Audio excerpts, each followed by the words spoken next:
Baik, selamat siang rekan-rekan muda petani Indonesia. Jadi siang ini saya bareng sama Pak Dirut Perhutani, sama seluruh BOD. Kalau kalian tanya di IG saya, tanya di websitenya Kesatriaan Entrepreneur, nanya di Widodo Makmur, gimana Pak caranya nanam tani dan lahannya bisa dapat. Siang ini saya bareng lengkap dengan BOD-nya Perhutani. Kalian nanti boleh nanya juga. Jadi nanya ke saya boleh, nanya ke websitenya Kesatriaan boleh, nanya ke Pak Wahyu nanti di Geruduk Anak Muda juga boleh. Jadi kalau kemarin saya ngajarin anak-anak tani, Pak Wahyu itu nanya, Pak, tani itu hasilnya apa? Saya jawab, kalian nggak akan pernah boleh dapat kalau economic skill-nya nggak dapat. Jadi kalau kalian nanam 2 hektar, pasti hasil kalian dalam setahun turnovernya 2 kali dapat uang 170 juta.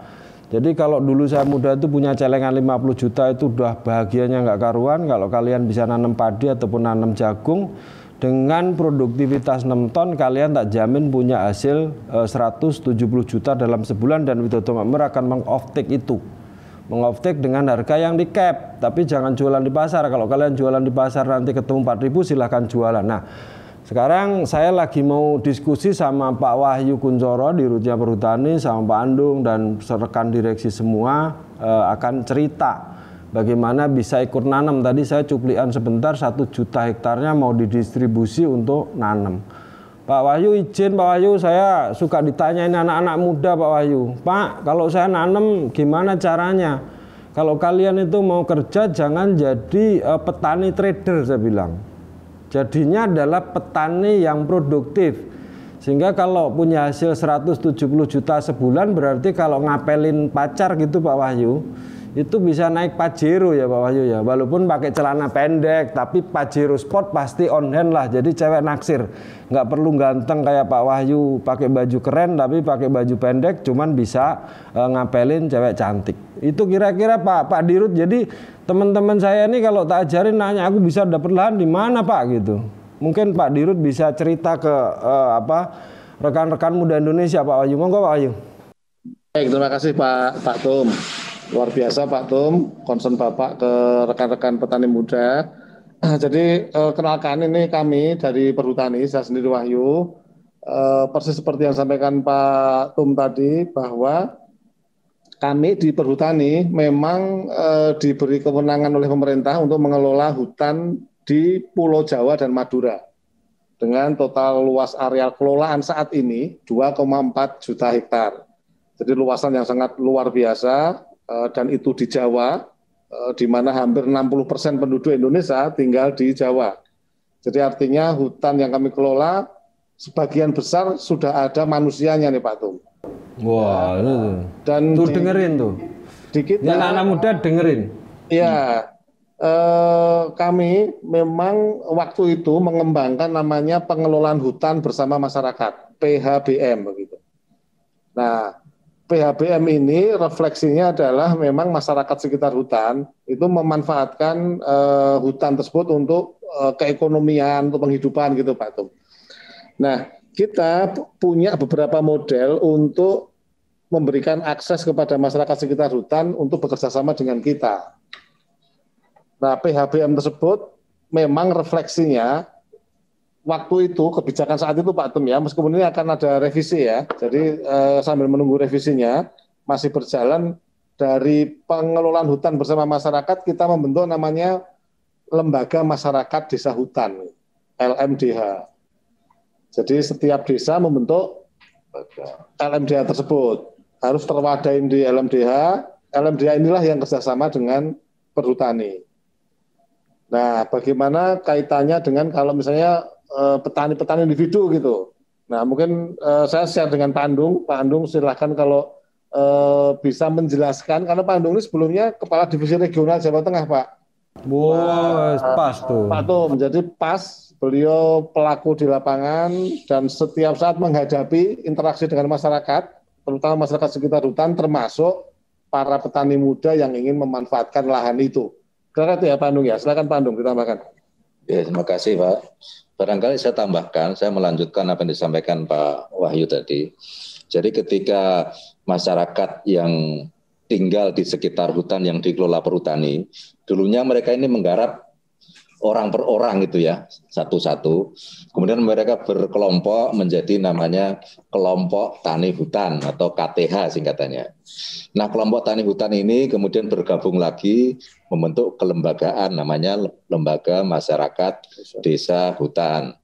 Nah, lembaga inilah yang waktu dulu sampai sekarang ini sebelum ada regulasi yang baru itu bekerja sama dengan Perum Perhutani.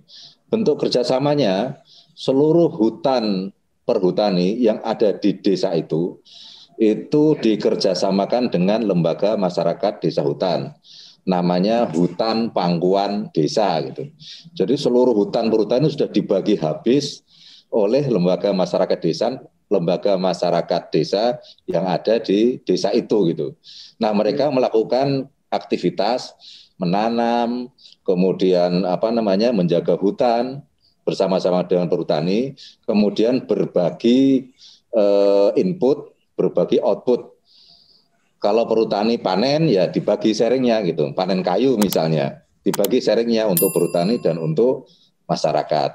Demikian juga ketika masyarakat menanam tanaman pangan, tanaman jagung, tanaman buah, dan lain-lain, juga ada sharing juga antara masyarakat dan perhutani. Nah, itu yang kemarin, Mbak. Nah, dengan terbitnya regulasi yang baru, tadi disampaikan oleh Pak Dirut, bahwa kurang lebih sekitar 1 juta nanti akan dikelola langsung oleh pemerintah dalam bentuk perhutanan sosial. Sebenarnya hampir mirip-mirip juga, cuman kalau yang tadi yang mengelola perhutani, nanti kalau perhutanan sosial ini yang mengelola pemerintah langsung di bawah Kementerian Lingkungan Hidup dan Kehutanan. Nanti masyarakat yang membutuhkan lahan itu bisa mengajukan kepada Kementerian Kehutanan. Bisa perorangan, bisa koperasi, bisa kelompok gitu. Nanti waktu kerjasamanya atau waktu permintaan persetujuannya ke pemerintah itu bisa sampai 35 tahun. Jangka waktunya, Pak. Jadi bisa panjang itu. 35 tahun itu pun bisa diperpanjang 2 kali lagi, 35 tahun lagi gitu. Jadi seperti tanah milik, kira-kira seperti itu. Tapi masih tanah negara gitu. Nah, di situ bisa melakukan aktivitas-aktivitas membangun hutan sekaligus menanam tanaman-tanaman agro. Kira-kira seperti itu. Dan itu bisa mendapatkan bantuan, bisa mendapatkan pinjaman modal dari pemerintah. Itu kira-kira. Jadi kalau ada kebutuhan lahan bisa mengajukan perhutanan sosial kepada Kementerian Kehutanan. Kira-kira begitu, Pak, gambarannya. Ya, oke. Makasih Pak Andung, Pak Wahyu. Ini rekan-rekan muda saya pengen nanya. Kalau teman-teman muda ini nanya nih, Pak Andung, Pak Wahyu. Tadi kan ada dua skim usaha, artinya kelompok usaha ini bisa mengakses ke kehutanan atau direct kerjasama ke perhutani. Menurut Bapak, kalau kelompok muda ini punya badan yang sekarang dinaungi oleh Tani Muda Indonesia, Pak. Apakah bukan kami sih, saya salah ngomong nih. Anak-anak muda ini bisa secara berkelompok gitu, organisasi misalnya ber-20, ber-30 atau ber-50 itu bisa mengakses ke perhutani bekerja sama atau lewat yang badan pemerintah tadi, Pak Andung ya? Bisa langsung dengan perhutani, malah ke depan ini kecenderungan perhutani bekerja dengan entitas bisnis, dengan kelompok ini. Misalnya teman-teman yang muda tadi 50 orang bergabung membuat PT misalnya, nah itu bisa bekerja sama dengan perhutani. Kira-kira seperti itu. Oke, itu dengerin semua tuh. Artinya sebenarnya kalian nggak boleh bahasanya negatif pemikiran. Jadi semua itu dibuka. Bayangin di Jawa saja itu penjelasan Pak Dirut sama Pak Direktur tadi itu bisa segitu luas. Lah kalau kalian pengen tani di Sulawesi sama di Sumatera, mau berapa aja kan bisa. Jadi jangan berpikir bahwa negara ini cuma di Jawa. Artinya negara ini terbentang dari Indonesia Timur sampai Barat. Nah, siang ini wah, suatu yang luar biasa ini. Bisa ngobrol sama Pak Dirut sama direksi lengkap dengan penjelasan yang luar biasa. Kalian pikirannya sempit kemarin kan nanya saya, Pak, Bapak jangan cerita-cerita mau nanam di mana gitu. Nah, ini sekarang siang ini clear enough untuk bisa bareng minta 2 akses langsung. Jadi rekan-rekan muda open mind sekarang. Kalau kita bicara Amerika sekarang sudah down terhadap produktivitas komoditi, Eropa mulai turun, kalian harus tampil. Kenapa? Saya selalu sampaikan bahwa Indonesia ini punya matahari 12 bulan, punya hujan 7 bulan, kalian berpangku tangan gaya-gaya gitu, gaya-gaya di mall gitu, nggak enak.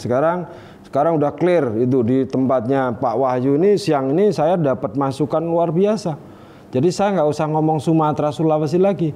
Artinya kalau luas tanam ini bisa kita tangkap dengan kalian bisa berkelompok, istilah saya orkestrasi baru, dengan meleverage kemampuan kalian yang sekolahnya di pertanian segitu banyak, pengennya kerja kantoran, salah. Aku dulu waktu Pak Wahyu tuh ngelamar diterima Pak Wahyu itu cuma digaji 20.000. Sampai berapa tahun tuh 20.000 tuh. Kalau nggak doing bisnis sampai rambutku putih nggak dapet. Nah sekarang ini kalau kalian bisa tani 2 hektar berkelompok 50 supaya nggak ngerepotin Pak Wahyu sama BOD. Berkelompoklah kita yuk 100-100. Tak orkestrasi sama-sama, panennya tak off-take.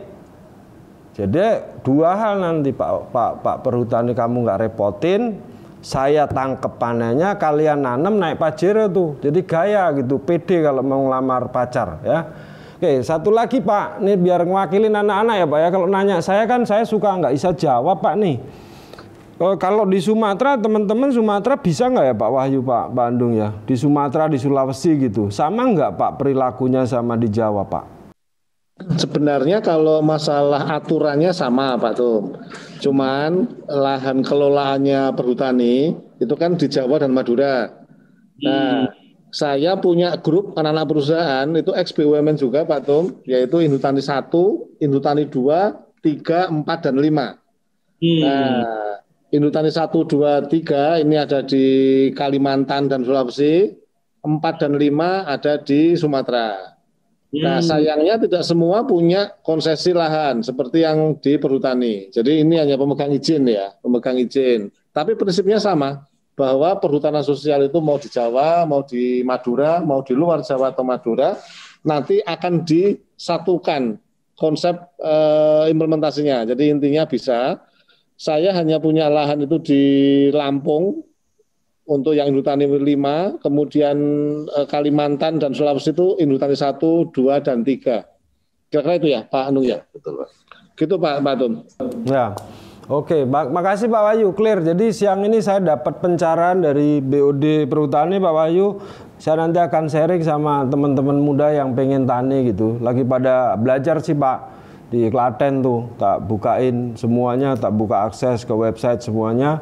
Sehingga sebenarnya kalau kita pengen nanam bangsa 20.000 gitu untuk meng-off-take ini, dan itu akan tumbuh. Artinya kalau kalian anak-anak muda bisa nanti tak aksesin alat keluar, terus bisa dapat leasing karena negara-negara Eropa sudah nggak bisa nanam, udah pada turun tuh komoditinya, kalian akan dapat akses murah. Tapi nggak boleh sendiri-sendiri, jadi harus rame-rame. Kalau nggak nanti repot, nggak bisa ngutang juga. Kalau sendiri utangmu nanti cuma 10 juta, kalau ber-100 bisa ngutang sampai miliaran. Jadi satu fleet alat tuh 28 miliar. Kalau kalian ber-200 berarti bisa tuh nanti minta ke Pak Dirut Perhutani di semua area. Jadi kita rame-rame nanam jagung, nggak ada lagi tuh import ayam masuk atau daging masuk karena limbahnya bisa dipakai. Pak Wahyu, saya siang ini terima kasih Pak dan BOD Perhutani, saya dapat pencerahan banyak sehingga saya dapat bisa cerita sama sharing sama teman-teman muda Indonesia untuk bisa semangat melakukan tidak mikir kerja jadi pegawai terus Pak, karena tempatnya tidak ada. Gitu Pak Wahyu, terima kasih. Kalau ada yang mau ditambahkan boleh loh Pak, saya di sharing lagi. Siap Pak Tum. Jadi kami juga mengucapkan terima kasih Pak Tum. Untung tadi saya menyertakan banyak tim saya, jadi bisa mendengarkan langsung gitu. Satu tentang betapa cepatnya perubahan bisnis di luar. Jadi kita ini kan seperti katak dalam tempurung Pak Tum, seolah-olah paling hebat, padahal di luar sudah jumping di atas kita gitu. Jadi terima kasih Pak Tum pencerahannya juga bagi saya pribadi maupun tim saya. Saya pikir kita membuka kerjasama dengan siapa saja. Yang penting sekali lagi kerjasama ini tentunya bisa secara nasional nih karena sektornya pangan Pak Tum, sektor yang dulu saya dalamin di Kementerian BUMN, sektor yang memang sangat krusial tentang pangan ini. Jadi kalau kita bisa bekerja sama dengan baik, saya pikir kita juga membantu pemerintah Pak Tum untuk mulai swasembada baik daging ayam maupun telur, kemudian daging sapi apalagi Pak Tum. Demikian juga untuk pakannya, jadi kita bisa lebih berdaulat. Mungkin itu Pak Tum sebagai penutup. Ya Pak Wahyu, makasih Pak Wahyu waktunya dan BOD Perhutani, rekan-rekan Indonesia, selamat siang, selamat sore dan terima kasih Pak Wahyu.